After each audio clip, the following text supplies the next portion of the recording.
नमस्कार मैत्रिणींनो, आपले स्वागत आहे अन्नपूर्णा गावरान रेसिपी या मराठी यूट्यूब चॅनलवर. तुमचे मनापासून पुन्हा एकदा खूप खूप स्वागत आहे. चला तर आज आपण मुलांच्या टिफिनसाठी मेथीची भाजी कशी बनवायची ती बघूया.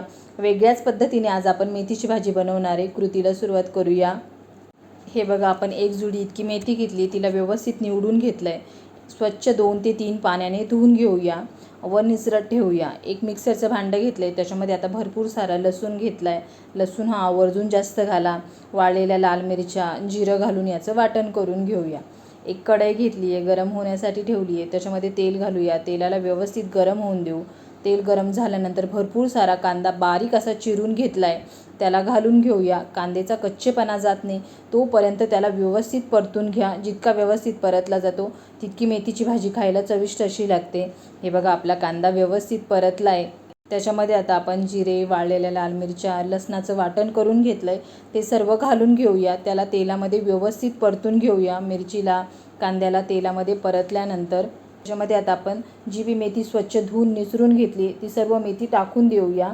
तिला व्यवस्थित परतून घेऊया. मेथी जितकी व्यवस्थित परतल्या जाते तितकी भाजी खायला चविष्ट अशी लागते. त्याच्यामध्ये आता आपण चवीनुसार मीठ टाकून घेऊया. मिक्स करून तिला व्यवस्थित परतून घेऊया. वेगळ्याच पद्धतीने आज मी तुम्हाला मेथीची भाजी दाखवली आहे. परतल्यानंतर त्याच्यामध्ये आता थोडे भाजलेले शेंगदाण्यांचा कूट करून घेतला आहे, तो जाडसर असा कूट घालून घेऊया. कूट घालताना थोडा जाडसरच घाला, म्हणजे ती भाजी खायला चविष्ट लागते. तिला व्यवस्थित मिक्स करून घेऊया. पुन्हा एकदा लो टू मीडियम गॅसवर परतून घेऊया. गरम मेथीची भाजी तयार झाली आहे. छानपैकी परतून घेतलं आहे तिला आता एका प्लेटमध्ये काढून घेऊया. या पद्धतीने तुम्ही मुलांच्या टिफिनसाठी मेथीची भाजी बनवून देऊ शकता. नक्की ते आवडीने खातील. आवडल्यास लाईक, शेअर, सबस्क्राईब नक्की करा. अशी झटपट होणारी मेथीची भाजी एकदा तरी बनवून बघा, मुले आवडीने खातील. चला तर भेटूया अशाच एका नवीन पुढच्या रेसिपीसोबत.